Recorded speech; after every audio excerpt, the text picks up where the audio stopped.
London police say armed response officers shot and killed the suspects in Saturday night's terror attack. They believe 6 victims have died, in addition to the 3 attackers. The attackers drove a van into pedestrians on London Bridge before stabbing people in the nearby Borough Market area. Hello and welcome to France 24. I'm Catherine Clifford. We begin in London, where police say they've shot dead the 3 suspects in Saturday night's attack and that they don't believe there were any more attackers involved. It all began on London Bridge, where a white van ploughed into several pedestrians. Then the attackers approached nearby Borough Market armed with knives. There they stabbed several people in a busy restaurant area. At least 3 blasts rang out as police performed controlled explosions. Police are urging the public to avoid the area and to remain calm, but be alert and vigilant. 6 people have been killed, and police have described multiple injuries. Ambulance services saying they've taken at least 20 patients to 6 hospitals across the city. I'm now joined live on the line from London by France 24's Duncan Woodside. Duncan, can you describe the scene for us at Borough Market, where you are? Well, I'm about 500 metres or so away from Borough Market at the moment. Obviously, that's the epicentre of the atrocity which took place last night. We do now have it confirmed, of course, by the Metropolitan Police that 6 victims were killed in this attack and that the 3 attackers were shot dead by the police, by the armed response units which were quickly sent to repel the attackers. Now, we know that there was a white van which mounted the pavement at London Bridge, mowing down pedestrians. It then appears that 3 men emerged from that van and went off and started to stab people just south of London Bridge in the Borough Market area. That's about 50 metres or so away, 100 metres down the road. Borough Market is an open-air market during the day, and there are lots of bars and restaurants which are open in the evenings, and people there obviously were in blind panic when it happened. Some of the pubs locking their doors, people being told to get down, to get away from the windows, to be on the floor, armed police responding very quickly, shots being fired, and the 3 attackers being killed. At the moment, we don't have a great deal more information than that. Obviously, it's been impossible to get actually to the real hub of what's going on. There are police cordons all over the place around London Bridge and Borough Market. I was at London Bridge earlier on, about an hour or 2 ago, and I heard 1 controlled explosion, or 1 explosion at that time. It's since been reported that there were a total of 3 controlled explosions carried out by the authorities. In addition, of course, to the teams which were sent to neutralise the attackers. It is being described as a terrorist incident by the Metropolitan Police, and Theresa May, the Prime Minister, will be chairing a meeting of the Cobra Security Committee this morning in response to the attack. And Duncan, we've been hearing reactions from Prime Minister Theresa May and Labour leader Jeremy Corbyn. Security's already been a big topic on the campaign trail. What could tonight's events mean for the elections in a few days' time? Well, absolutely, yes. Security has been very high on the agenda here in the UK, even before the March attack, when there was an attacker on Westminster Bridge who mowed down civilians and stabbed a police officer before being shot dead.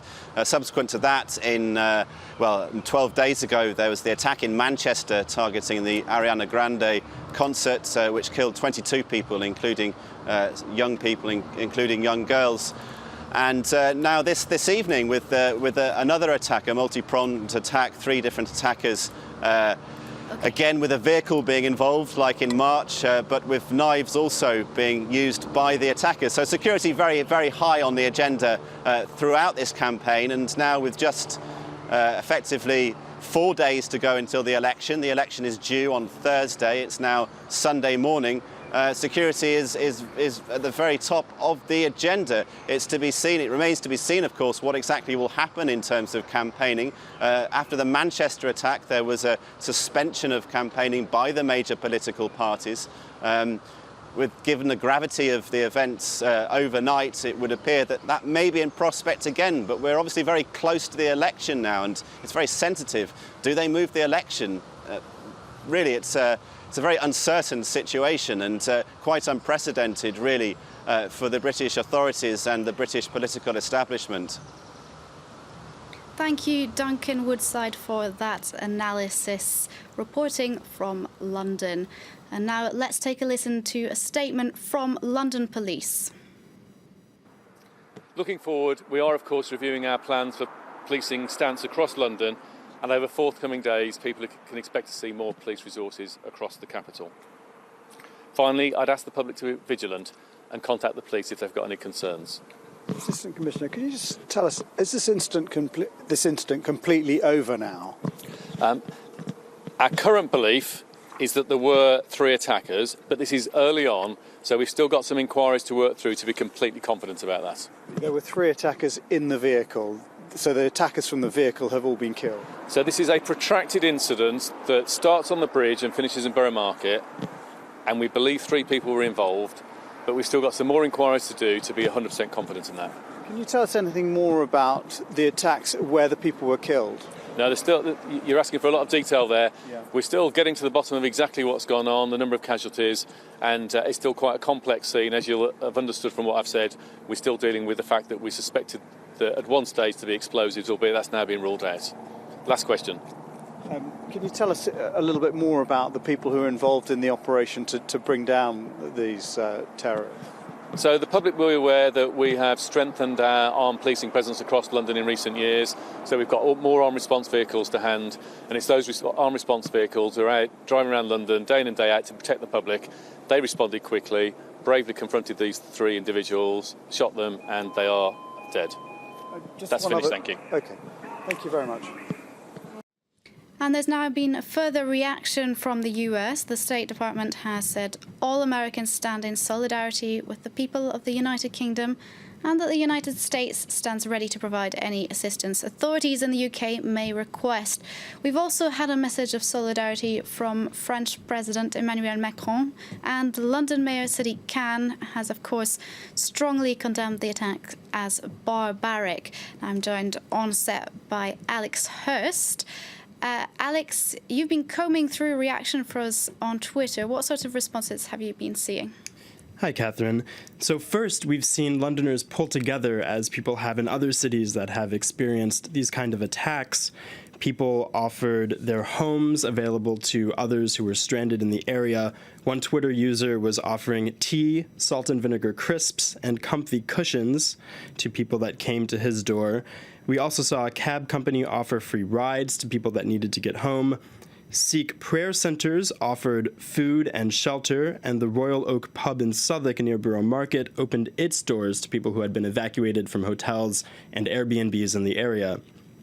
We've also had reactions come in from around the world. Of course, Sadiq Khan, who has condemned the attacks, said he will be attending the special national security meeting that will take place sometime today. As well, we've had a reaction from the Australian foreign minister, who called the attacks a shocking situation and offered her country's support. And Emmanuel Macron released a statement saying that, quote, more than ever, France is at Britain's side. Ariana Grande also took to Twitter. Of course, her concert was bombed on May 22nd. She said that she is praying for London. Okay, and what sort of analysis have you been seeing on security in the United Kingdom? Right. So the question that some, including The Guardian, are starting to ask is, the UK has had a decade of relative security following the 2005 tube bombings in London, and now all of a sudden there have been 3 major attacks in 3 months. And so after the tube bombings, MI5 undertook a decentralization of its security efforts, and The Guardian is wondering if something like that could take place again. Okay. Thank you, Alex, for that update. Now, we're going to take a listen to our Washington correspondent, Philip Crowther, who told us more about Donald Trump's very speedy reactions to the attacks on Twitter a little earlier. This is not how we're used to US presidents responding to what might be a terror incident, and is now being treated as such. But here is what Donald Trump did tonight. He first of all retweeted at the time, not yet substantiated tweet from the Drudge Report. That is a right-wing conservative news-sharing website that spoke about possible terror attacks. Straight after that, he said this: "We need to remain vigilant, smart, and tough." And then he adds this: "We need the travel ban." Now, that is the immigration, travel, and refugee ban for citizens of 6 Muslim-majority countries that has been stopped in the courts here in the United States. It has absolutely nothing to do with those terror incidents in London, but Donald Trump, the US president, using this to promote his travel ban that he wants to get reinstated, possibly all the way to the Supreme Court. That's the sequence of events. And a third tweet then comes from the Donald Trump's personal account, in which he says that "we are with you," addressing this to the people of London and the United Kingdom. Now, before all of that happens, before we get these first reactions from the US president in his personal Twitter account, we did know that the White House, that US President Donald Trump rather had been briefed on the incidents in London. That came from Press Secretary Sean Spicer. And we also know that the Vice President Mike Pence called Donald Trump from Air Force Two. He was traveling at the time. That's what we have from the White House at this point. Donald Trump talking about and retweeting an, at the time, unsubstantiated report of a possible terror attack. Of course, we now know 2 hours after that tweet that this is indeed being treated as a terrorist incident in London. And can you tell us more about what sort of reactions we've had to this tweet? Well, this is the kind of thing that we're just not used to. And this is a US president who has access to the best intelligence in the world, in theory, and gets briefed by those who know what is happening. But he instead decides to, first of all, retweet an unsubstantiated report, and then decides to promote his travel, immigration, and refugee ban straight off the back of that. That's not the kind of reaction we are used to from a US president. The first reaction tends to be that the thoughts of the United States are with the people of the United Kingdom. That is the kind of message that will be coming and has already been coming from several world leaders around the world. For example, from the US neighbors to the north, from Canada, and from Justin Trudeau, a similar message to the one you would expect. This is a president who does things differently, controversially, and he has done so again. Yeah, Philip, it's Tom here in Paris. These offers of support from the United States, you know, the US president saying "we're with you, London." What sort of form might that support take, do you think? Well, I don't know whether he means this in just 140 characters, but this tends to be intelligence sharing. These are two countries who couldn't have a closer relationship, really, when it comes to the sharing of intelligence.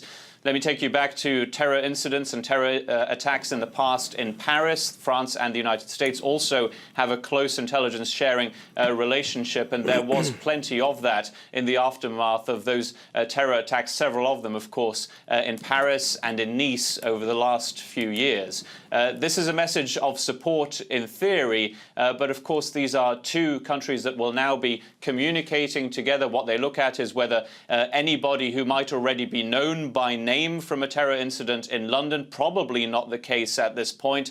That name would then be checked with the United Kingdom's closest allies, and the United States still is one, despite, of course, this being a US president who tends to share very sensitive information too early and too quickly with the world and sometimes countries that are not allies of the United States. One such example coming from a meeting recently in the Oval Office with the Russian Foreign Minister Sergei Lavrov. Now, in theory, this kind of intelligence sharing is still ongoing. We don't know whether anything has been stopped because of that incident. What should be happening right now is close communication between the intelligence services here in the United States and those in the United Kingdom to see whether any suspects might be known here in the US and whether the United States had any trace of those people. And Philip, what kind of impact do you think this move from Trump could have within his own supporter base in the US? Oh, not all that much. This is what Donald Trump supporters are expecting to see from him. When it comes to his tweet about the travel ban, that actually does have some ramifications here in the United States, and they're rather interesting, going away a little bit from what happened in London over the last few hours. US President Donald Trump mentioned the travel ban with capital letters. Now, this is something that in the past had not been called a ban by the White House, and this is a case that might make its way all the way to the Supreme Court of the United States, the highest court in the land. Of course, this is the kind of tweet that might well be used against Donald Trump and this administration, because it had always insisted this was not a ban, it was just a security precaution, if you will. Well, now we have it in a tweet from the US president himself. This is something we've seen over the last few months of his presidency from Donald Trump. He tweets rather quickly and sometimes not exactly the appropriate response to a terror attack, a possible terror incident like the one that is being treated by the police right now in London. And testimonies of the chaotic scenes in the aftermath of these attacks are beginning to emerge. This area, of course, around Borough Market, a crowded place with many people enjoying Saturday night in bars and restaurants. Hours after the attack began, a large area of central London remained cordoned off, and police told people to avoid the area, leaving many tourists and people who'd been out partying struggling to get home. Police say they've been working with lifeboat rescue services to help evacuate people from that area. Let's now take a listen to some eyewitness accounts. Well, again, we were upstairs just in front of the Borough Market, in our Airbnb on the third floor. And we just heard gunshots. We heard a lot of crashes. So as we, looked outside, the first thing you see, again, is a lot of fear and confusion with everyone outside on the streets. The police were telling everybody to evacuate, and we were just looking out of our windows, seeing what was going on, because we just heard, gunshots and big crashes. And then they hauled us down and they told us to evacuate. I would have said they're youngish males, maybe mid-20s, maybe a bit younger, all in black. Well, they had black hoodies, black hair, and I just saw the backs of them, but it was a heavy police presence. The police it wasn't the armed police. They looked to me more like riot police. So I didn't see any kind of weapons or anything like that, but there was obviously an arrest and a very, very heavy police presence there. Well, I was just at a friend's opening this evening, and somebody arrived at the opening. They'd been cycling through London. I think they'd come over London Bridge, and he was really freaked out. He said there's somebody randomly stabbing people. Back, letting off guns, bruv. The police letting off guns. Who are they firing at? I don't know, you couldn't see, because they was telling us to get back. They was going, get back, get back, get back. And for those of you just joining us, London has been rocked by 2 attacks this Saturday night, described by police as terrorist incidents. London police say armed response officers shot and killed the suspects.